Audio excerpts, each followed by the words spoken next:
संतुलित भोजन के जरिए आप अपने शरीर को तो स्वस्थ रख सकते हैं, बना सकते हैं, लेकिन आज हम आपको यह भी बताएंगे कि अपने मन को स्वस्थ बनाने के लिए दुनिया के लोग इन दिनों कौन सा नया तरीका अपना रहे हैं और इस तरीके का भारत से क्या कनेक्शन है। अपने मन को स्वस्थ रखने के लिए अब आपको मनोवैज्ञानिकों के पास नहीं बल्कि गाय के पास जाना चाहिए। हालांकि हमारे यहां यह फॉर्मूला बहुत पुराना है, लेकिन आप तो जानते ही हैं हमारे देश में हमारे पास जो मौजूद है हमने कभी उसका महत्व समझा नहीं है। यानी आपको अपने घर के आसपास की किसी गौशाला या किसी फार्म पर जाकर एक गाय को गले लगाना है और ऐसा करके आप अपने मन से उदासी या डिप्रेशन या स्ट्रेस को दूर कर सकते हैं। विदेशों में यह ट्रेंड बहुत लोकप्रिय हो रहा है आजकल और वहां इसे काउ कडलिंग के नाम से जाना जाता है, यानी गाय को गले लगाना। अमेरिका में कई डेयरी फार्म्स लोगों को काउ कडलिंग की सेवाएं आजकल दे रहे हैं और लोग वहां आते हैं दूर दूर से इन गायों को गले लगाने के लिए। गायों को गले से लगाने की सुविधा देने वाले फार्म मालिकों के मुताबिक गाय का हार्ट रेट इंसानों के मुकाबले थोड़ा कम होता है और उनके शरीर का तापमान थोड़ा ज्यादा होता है इंसानों से। ऐसे में जब कोई इंसान गाय को गले लगाता है तो ये दोनों ही स्थितियां उसके दिमाग को रिलैक्स कर देती हैं। मेडिटेशन यानी ध्यान के दौरान भी दिल की धड़कन धीमी हो जाती है और ऐसा ही गाय को प्यार से छूने या उसके साथ खेलने के दौरान भी होता है। मनोवैज्ञानिकों के मुताबिक गाय के साथ समय बिताने से आपका आत्मविश्वास बढ़ता है और मन में छिपे हुए डर भी दूर हो जाते हैं। अमेरिका में लोग 90 मिनट की इस थेरेपी के लिए करीब 22,000 रुपए तक चुका रहे हैं। 90 मिनट की यह थेरेपी जिसमें गाय को गले लगाना है, इसके लिए अमेरिका में लोग 22,000 रुपए तक देने को तैयार हैं, दे भी रहे हैं। यूरोप और अमेरिका में यह थेरेपी निराश और एंजाइटी के शिकार लोगों की बहुत मदद कर रही है। स्विट्जरलैंड और नेदरलैंड्स में 3 घंटे तक काउ कडलिंग के लिए लोग लगभग 4,000 रुपए चुका रहे हैं और वहां इस प्रक्रिया को एक खास नाम दिया गया है जिसे कहते हैं काउम्युनिकेशन। आपने सुना होगा अंग्रेजी का नाम है कम्युनिकेशन। उस कम्युनिकेशन को उन्होंने कर दिया है काउम्युनिकेशन। काउ के साथ कम्युनिकेशन यानी गाय के साथ संवाद, अगर हिंदी में इसकी बात करें तो।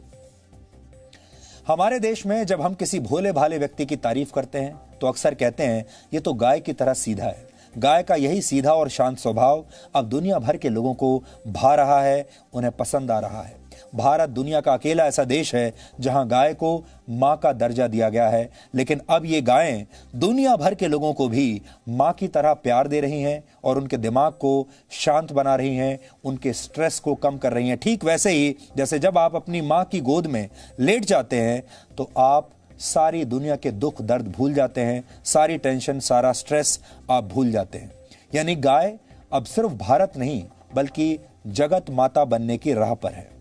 हमने गाय की इन ममता भरी तस्वीरों के आधार पर आज आपके लिए एक बहुत ही स्पेशल रिपोर्ट बहुत प्यार से तैयार की है जो आज आपका दिन बना देगी। इसे देखकर आपको भी गाय के साथ समय बिताने और अपने जीवन से नकारात्मक विचारों को दूर करने में बहुत मदद मिलेगी। आप चाहें तो इस वीकेंड पर खुद काउ कडलिंग का एक रियलिटी चेक कर सकते हैं, खुद करके आप देख लीजिए। गाय को प्रेम करके खुद को स्वस्थ बनाने का जिक्र भारतीय चिकित्सा पद्धति में कई बार आता है, लेकिन यह प्रक्रिया विदेशों में जाकर तो काउ कडलिंग बन जाती है, जबकि हमारे देश में हम ही लोग इसे कोई महत्व नहीं देना चाहते। इसलिए गाय के महत्व को समझने के लिए आपको उसके आर्थिक पक्ष को भी आज समझना होगा। आप इसे काउनोमिक्स यानी गाय का अर्थशास्त्र भी कह सकते हैं। वर्ष 2012 में किए गए लाइव स्टॉक सेंसस के मुताबिक भारत में कृषि के लिए इस्तेमाल होने वाले जानवरों की संख्या लगभग 51 करोड़ थी और इनमें से 11 करोड़ गाय हैं। भारत दूध का उत्पादन करने वाला दुनिया का सबसे बड़ा देश है। एक अनुमान के मुताबिक भारत में दूध का उद्योग 6 लाख करोड़ रुपए से भी ज्यादा का है। इसलिए आर्थिक नजरिए से गाय को सबसे फायदेमंद पशुओं में से एक माना गया है। गाय का दूध ही नहीं बल्कि उसका गोबर और गौमूत्र भी आर्थिक तरक्की के दरवाजे किसी के लिए भी खोल सकता है। गायों से हर वर्ष 10 करोड़ टन गोबर हासिल होता है जिसका इस्तेमाल ईंधन के तौर पर किया जाता है। इसकी कीमत 5,000 करोड़ रुपए आंकी गई है। ईंधन के तौर पर गोबर का इस्तेमाल करने से हर वर्ष 5 करोड़ टन लकड़ी की बचत होती है। रासायनिक खाद के मुकाबले गोबर से बनी प्राकृतिक खाद खेतों के लिए बेहतर होती है और इससे फसल भी अच्छी होती है। अर्थशास्त्र के बाद अब गाय के समाज शास्त्र को भी समझिए। ऋग्वेद में गाय को देवी की संज्ञा दी गई है। वैदिक शास्त्रों में किसी भी जानवर के मुकाबले गाय का जिक्र सबसे ज्यादा बार आता है। गाय से प्राप्त होने वाले दूध, घी, दही, गौमूत्र और गोबर को आयुर्वेद में पंचगव्य कहा जाता है, जिनका इस्तेमाल पूजा पाठ में भी होता है। वैज्ञानिक रिसर्च में भी यह साबित हुआ है कि गाय के दूध का सेवन करके कई रोगों का इलाज किया जाता है और आज भी बड़े बड़े शहरों में लोग गायों का दूध मुंह मांगी कीमत पर खरीदते हैं। गाय के दूध में प्रोटीन, कार्बोहाइड्रेट्स, मिनरल्स और विटामिन डी होता है। यह रोग प्रतिरोधक क्षमता को बढ़ाता है और लोगों को मानसिक तौर पर भी बहुत मजबूत करता है। यानी आपके शरीर को भी मजबूती देता है और आपके मन को भी मजबूती देता है। कुल मिलाकर गाय पर भले ही हमारे देश में अक्सर राजनीति होती रही है, लेकिन गाय का दूध, गोबर और गौमूत्र समाज के काम आता है। यानी गाय आर्थिक और सामाजिक तौर पर देश के लिए एक कामधेनु जैसी है। राष्ट्रपिता महात्मा गांधी ने एक बार कहा था कि हमें गायों को मारना नहीं चाहिए, बल्कि उनका रक्षक और दोस्त बनना चाहिए। गांधी जी ये भी मानते थे कि गौ रक्षा हिंदू धर्म की तरफ से विश्व को दिया गया सबसे बड़ा तोहफा है।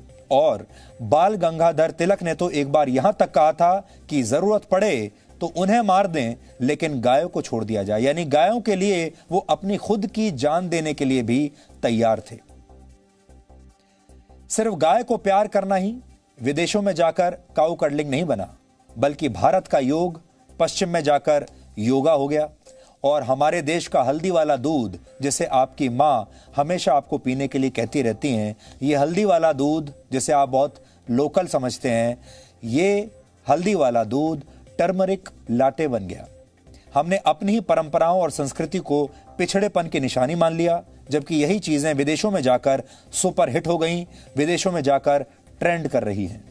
प्राचीन काल से भारत में योग जीवन का बहुत महत्वपूर्ण हिस्सा है, लेकिन भारतीयों ने इसे तब अपनाया जब योग योगा हो गया। अमेरिका में प्राणायाम की ट्रेनिंग के लिए लोग 1,82,000 रुपए तक दे रहे हैं और वहां पर योगा का बाजार लगभग 1,15,000 करोड़ रुपए तक पहुंच गया है। इसी तरह से भारत का हल्दी वाला दूध पश्चिमी देशों में पहुंचकर अब टर्मरिक लाटे बन गया है। इटालियन भाषा में लाटे का मतलब होता है दूध, यानी इसका मतलब भी वही है, हल्दी वाला दूध। तो हल्दी वाला दूध जब आपको यहां भारत में बताया जाएगा तो आप उसकी कद्र नहीं समझेंगे, लेकिन जब यह कहा जाएगा कि आप टर्मरिक लाटे पी लीजिए तो आप मुंह मांगा पैसा देकर उसे खरीदेंगे। और यह नाम भारत और पश्चिमी देशों के लोगों को बहुत फैशनेबल लगता है, लेकिन असली नाम यानी हल्दी वाला दूध किसी को पसंद नहीं आता। लेकिन जैसे ही यह फैशनेबल होकर टर्मरिक लाटे बनता है तो लोग इसकी मुंह मांगी कीमत देते हैं।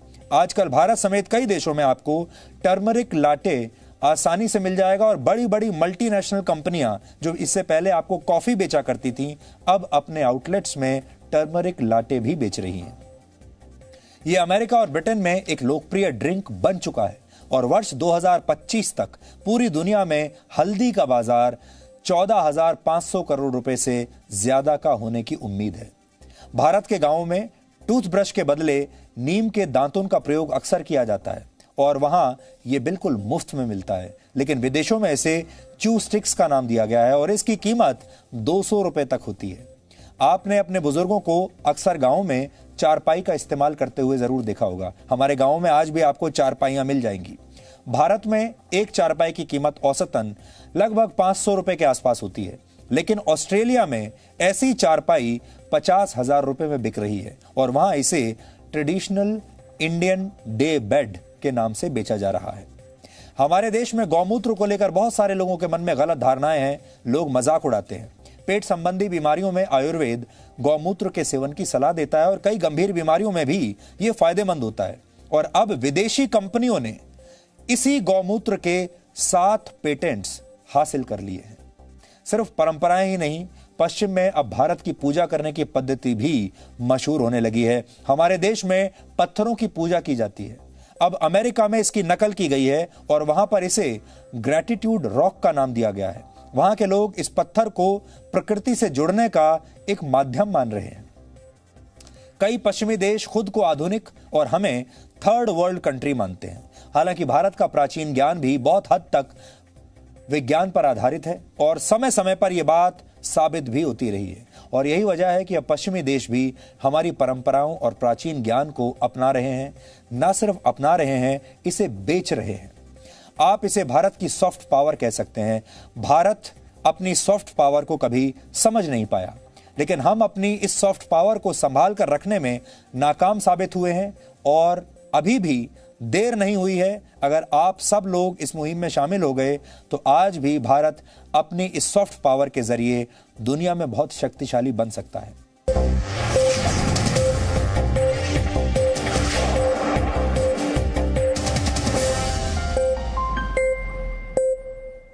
Presenting B News app, available on Google Play and App Store. Download it now.